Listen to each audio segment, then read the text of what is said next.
Let's do the mic check. Mic check 1, mic check 2. Gain, I've got gain output +1. And we're in the coffee shop, so we're gonna be testing some microphone actions.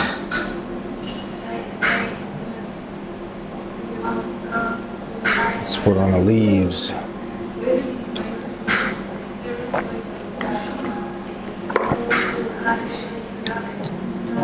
So I'm gonna be looking up again because I put the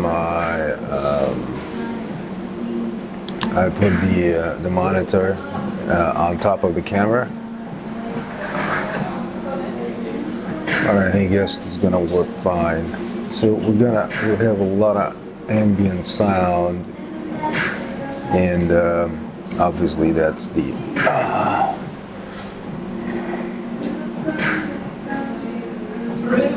that is a lot of sound here. Let's do something different. Let's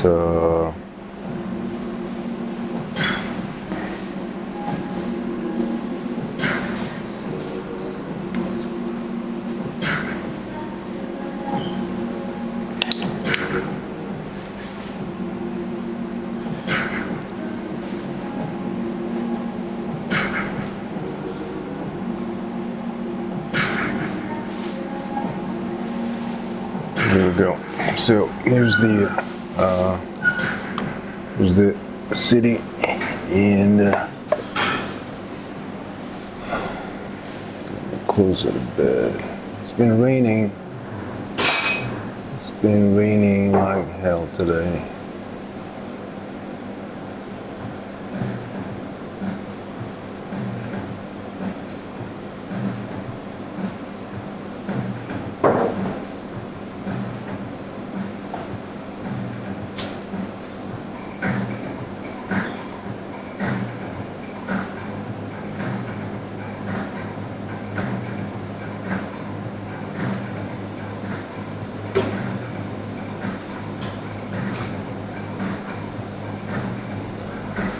Where the hell is Fuku speaking?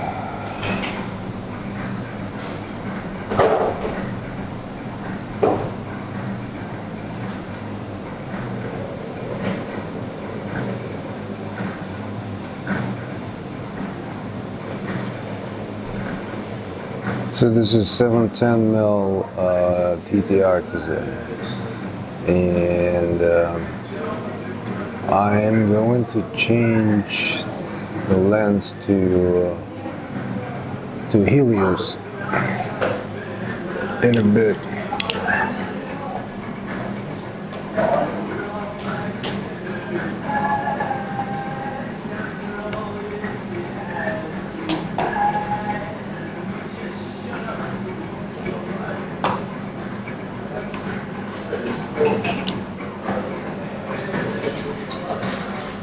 We're shooting 1:3, 4.2 anamorphic.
So the transmitter is here. As you can see, that's the transmitter. That's the lav mic. It's here, and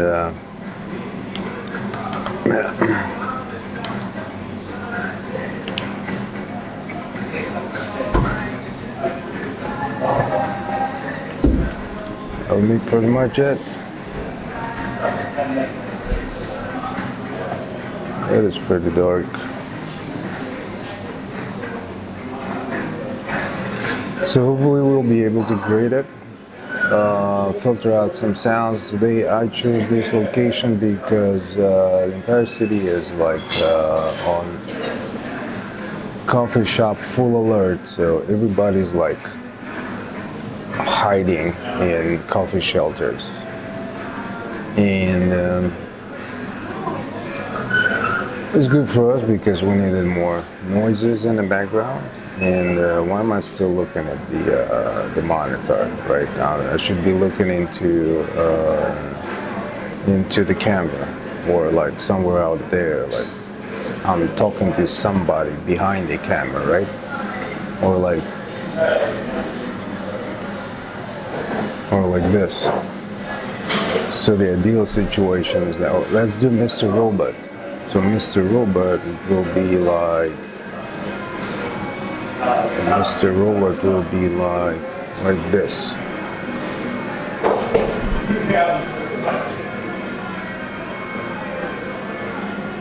Now, let's do something like this. Like, what the hell is going on here? Why are there so many people in the city?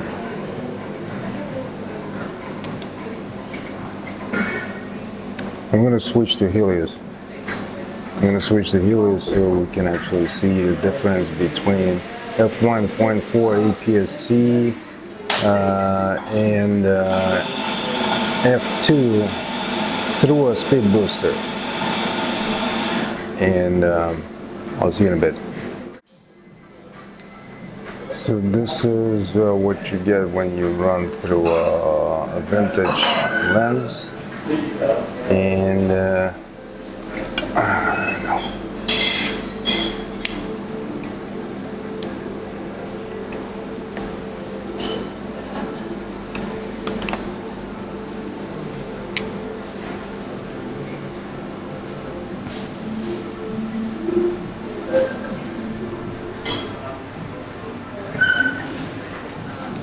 So this is the original lens from TT Artisan.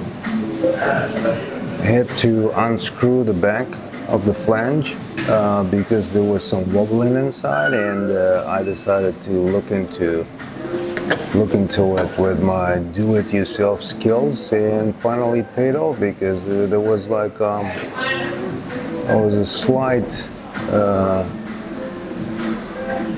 Basically, what they didn't deliver the.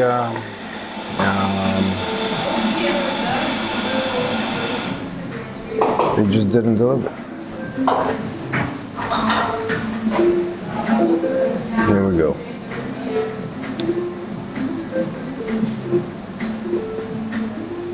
Let's close it a bit.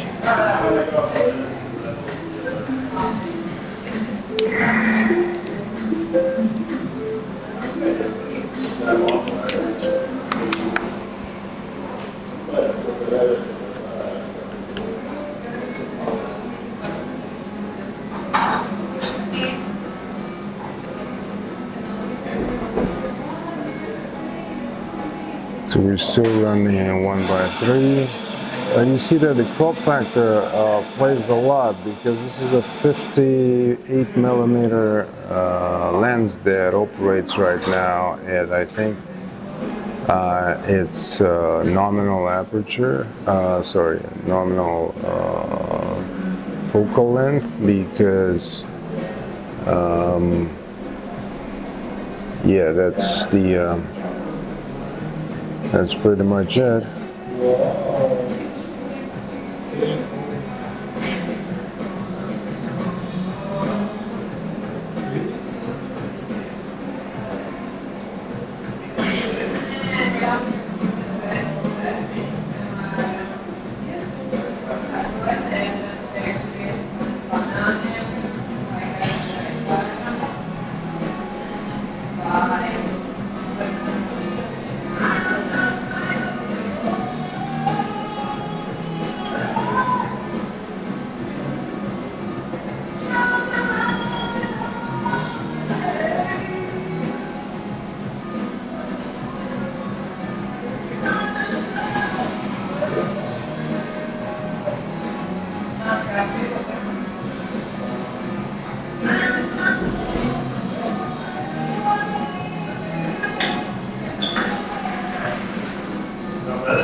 I have a bagel. I have a bagel.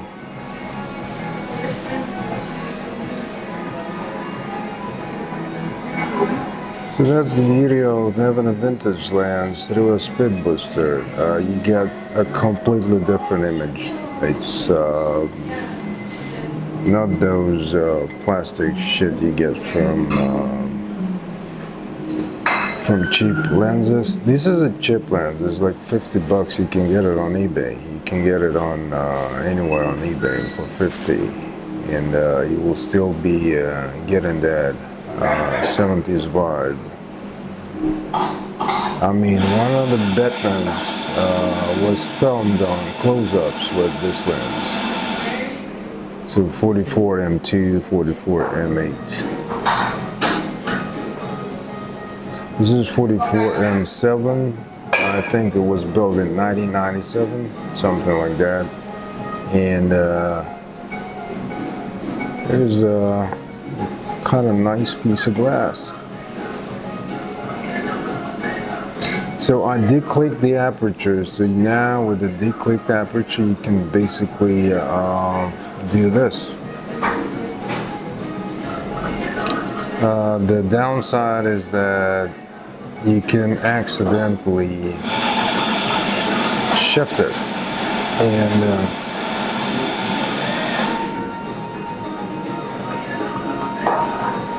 so let's do zoom mode.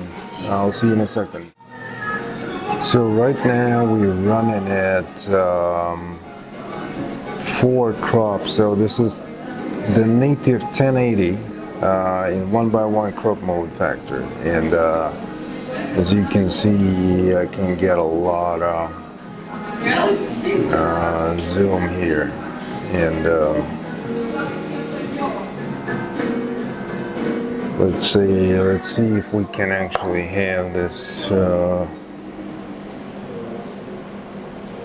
Here we go. Here we're beautiful.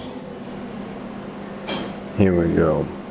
I mean, of course, it's not ideal because I'm not using the full focus and cheap stabilizer on tripod or something like that. But this is, so you don't need lenses like 85mm to get the same. Oh my God, she's beautiful.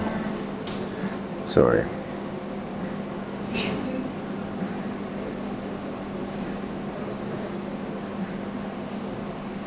I hope you see those drops right now.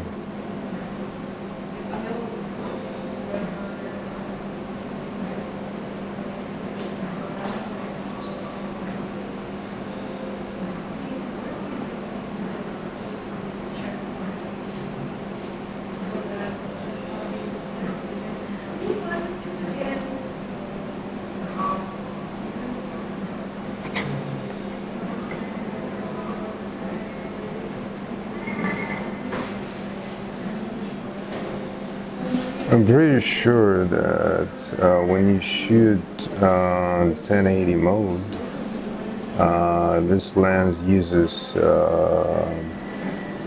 not the central part of the sensor plane. I think it is somewhere shifted to the right. I don't know how it works with creating light refraction problems, but I think that how I know it, I know that the location of the dead pixels on my sensor. So whenever they change location, I know which mode I'm using right now. So I don't even have to look at the image. But I think this is an interesting aspect of using EOS and with Magic Lantern and CropMood. You always have to be aware of what you're doing and how you do it, because that actually affects your entire workflow and the work process. This can ruin your shot, ruin your day, ruin everything, or it can create something interesting. And while I'm speaking to one of my, I want to highlight one of my patrons. I have only one patron, right now on Patreon, so which is great. Which is something I advise and encourage everybody to do. And let's switch to high speed. Yeah, let's do some high speed.